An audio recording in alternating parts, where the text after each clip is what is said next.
Andrews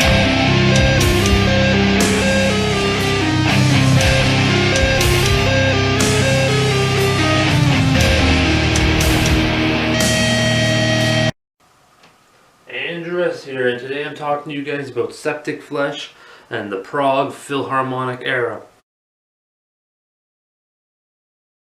Now I was thinking, this would be a fantastic idea because I just love the depth behind these 4 albums. I was going to do this in one video, but I realized there's just so much depth that I'm going to have to break it up into 2 videos, 2 albums per each.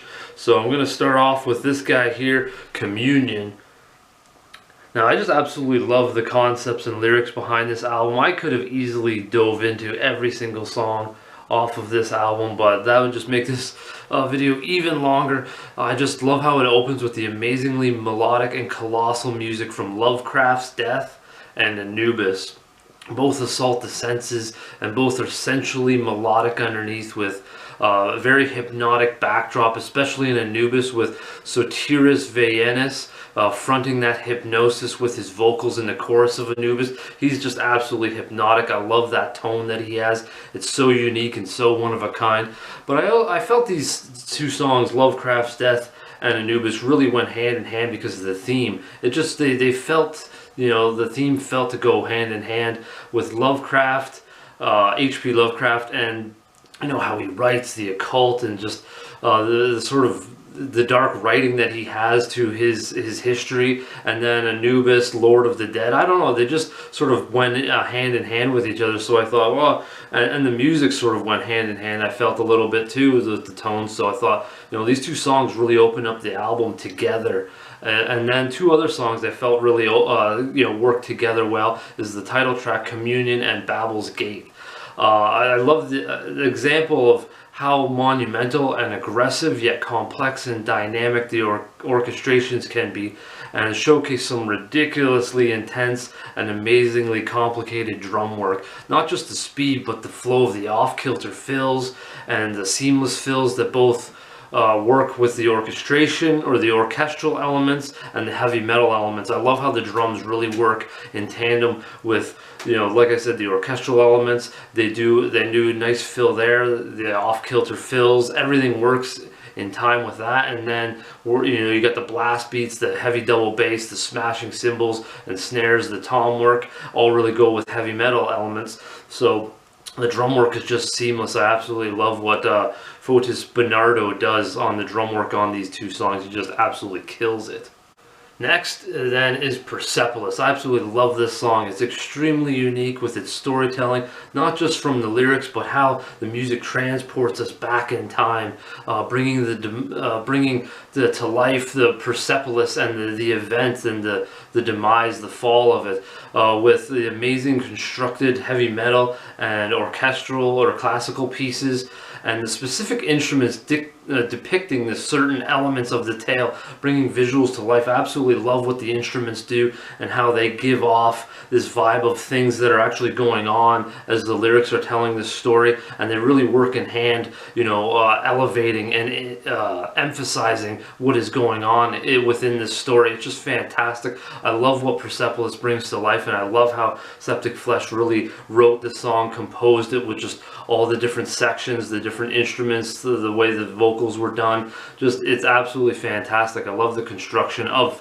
Persepolis. Fantastic. So actually, I'm going to put this down here as my one of my must listens. So check that down in the description below and under must listens. And then we go to another track full of hypnotic tones and pure ferocity, Sangria. This just unleashes a barrage of beastly grinding guitars and drums that just go well with Spiros, the main singer. I should have mentioned that Spiros is the main singer 90-95% of the time, as well as plays bass. He's the deep guttural dude, but I really find those, like I said, the guitars, the drums, they really go hand in hand with his deep monstrous tones, while the mesmerizing lead work of this track go well with Satyrus flawlessly. Now he does the sort of clean vocals, the hypnotic stuff, and I really feel like SepticFlesh capitalizes on using the heavy stuff of Spiros and then sort of like the nice hypnotic or the cleaner parts with, you know, higher notes, crazier, not crazier lead work, but lead work and stuff, and goes well with Satyrus. So I really think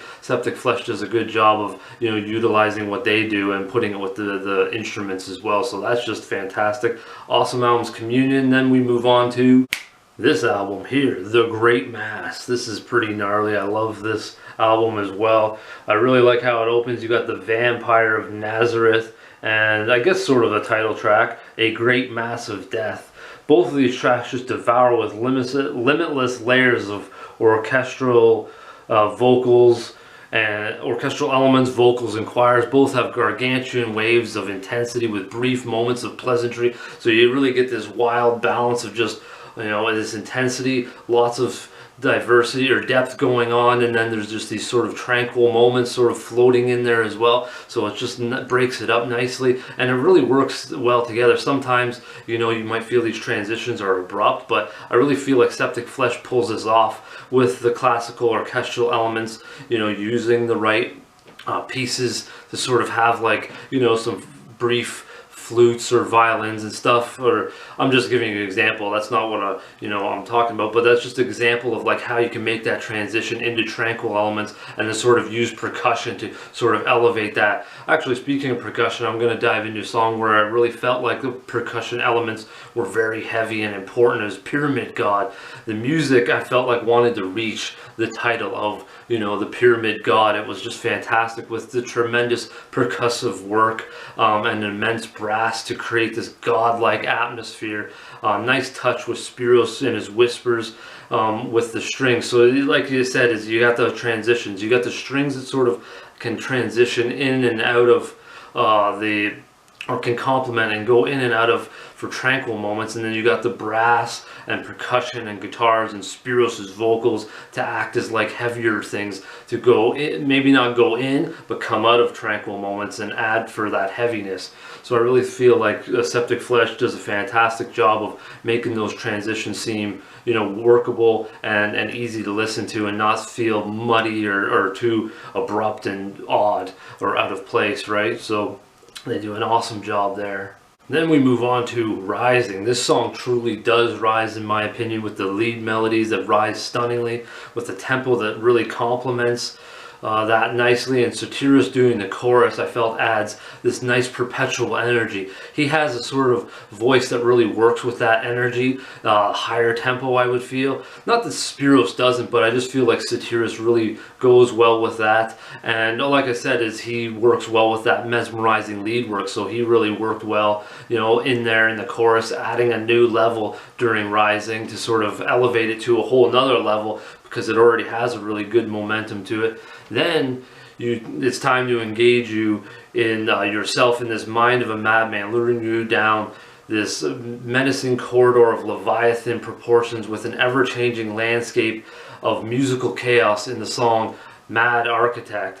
Now, I was going to say, there's a pretty cool picture that you might find something in a maze of a mad architect. I wanted to show you this. It is pretty wild, but the music just scrolls out of this maze with a frenetic and frenzied, brilliant orchestral elements. The strings, bells, brass, piano encapsulates it all, and then you pair that with the crafty drum work, solid riffs, something, you know, to me, something just amazing, absolutely amazing is composed in Mad Architect, which is, so I'm going to put that as a second must listen to. Check out Mad Architect and its frenetic, frenzied, maze, crazy, you know, awesome work. I just love Mad Architect, and it's a shorter song too. All this is jam-packed into a shorter song, but it's not like it's all gets its moments or it's all muddied up and crazy. There's a nice flow to it, and it just fits really nicely. It's just the amount of stuff that's working together is just really blended nicely, and it works well in tandem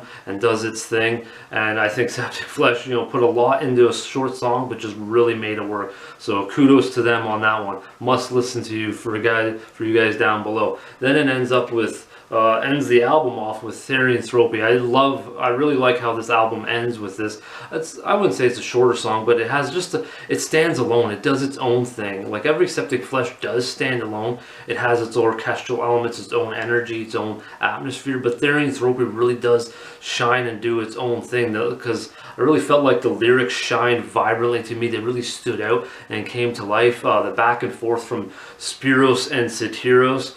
So yeah, it's hard to put their names back to back, but they really created a great dynamic that really stuck with me, you know, and really helped elevate the lyrics. I felt you got this nice back and forth. There's a very memorable and hooky song. The vocal melodies are hooky, the lyrics are catchy, they really work well, and that's what I mean by like it sort of stands out. It sort of has its own entity that separates it from the classic SepticFlesh songs that are full of orchestral elements and huge dynamic explosions and just heaviness. So I really felt like this song did that and helped sort of close out the album very nicely on The Great Mass. So I hope you guys check out SepticFlesh and all the songs I got down in the links below. I always forget to mention I have other channels down there, more metal content, and SepticFlesh will be releasing a new album May 20th, the same date as Evergrey. So that's sort of ironic because both of these bands I love and I feel like have so much depth and so original, and I had to do multiple videos on them, so I feel like, yeah, they go hand in hand. Why not, you know, put out the album, well, not putting out albums on May 20th because of me, but I just feel like it's ironic. So I hope you guys check out SepticFlesh and all the links down in the description below. Tell me what you think, and if you got any bands like these you want me to check out, feel free to message me in the comments below about that. I've rambled on long enough, folks. Till next time, how about some heavy SepticFlesh?